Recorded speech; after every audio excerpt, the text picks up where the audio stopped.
Could you join me in an opening prayer, please? Our prayer, dear God, is always the same. It is not of us, but through us that your work is done.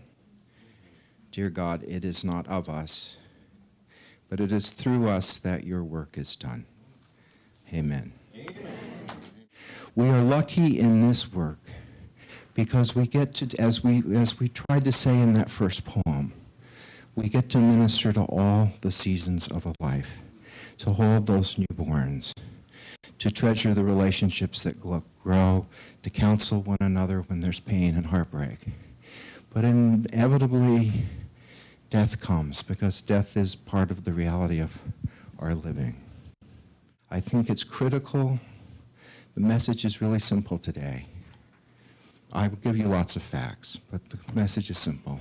It's time we learn to grieve, and it's time in our ministry to know that we can help others do so.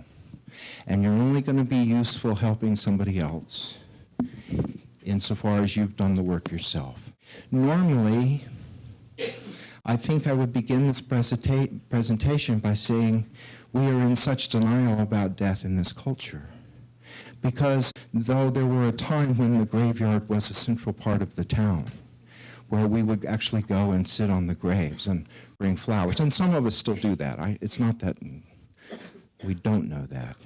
But for most of us, the conversation with death, dying, and the dead is over. Our sense of manifest destiny requires that we don't look at the victims. There is going to be a lot of ash sifting now in the collective. And as ministers, we need to be responsible and available to the necessity to do that Cinderella story, to do that Iron John story, where the principal can only sift ashes for a long period of time without really knowing where we're going.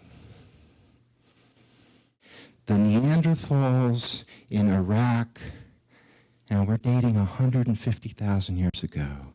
The Neanderthal skeletons are covered with pollen. Why would that be?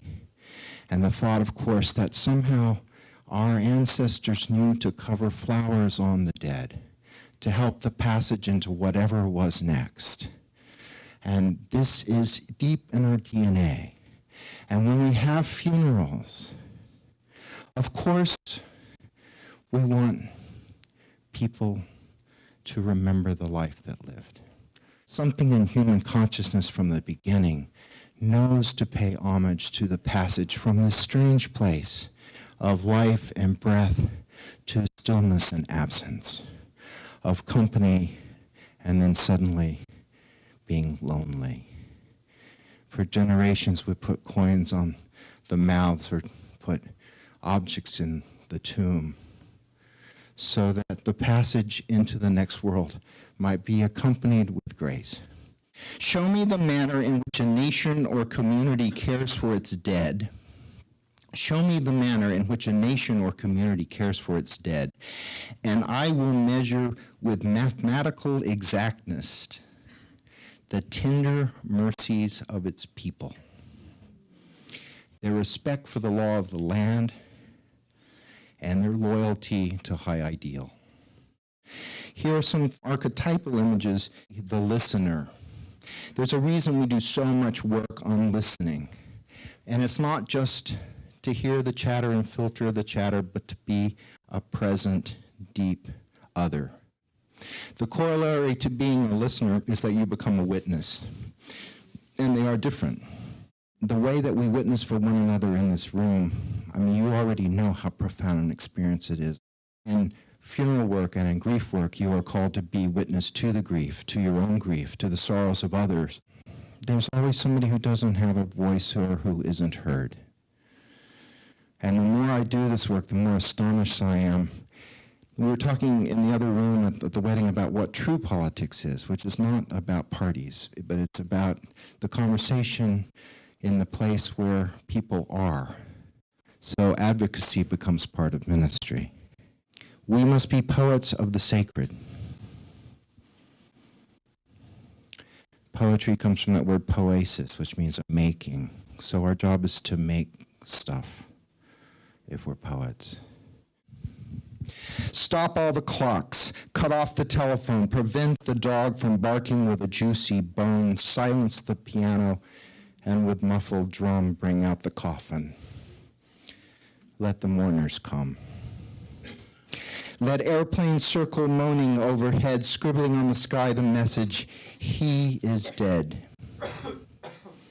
Put crepe bows around the white necks of the public doves. Let the traffic policemen wear black cotton gloves. He was my north, my south, my east and west, my working week and my Sunday rest. My noon, my midnight, my talk, my song. I thought that love would last forever. I was wrong. The stars are not wanted now. Put out every one. Pack up the moon and dismantle the sun. Pour away the ocean and sweep up the wood. For nothing now can ever come to any good. What will you do when you're faced with that grief, dear ministers? It's Auden's poem from the 12 Songs. Grief is what happens internally when we've lost something, someone really dear, when we've lost a job or a loved one, and we're in funeral mode, so when we lost a loved one.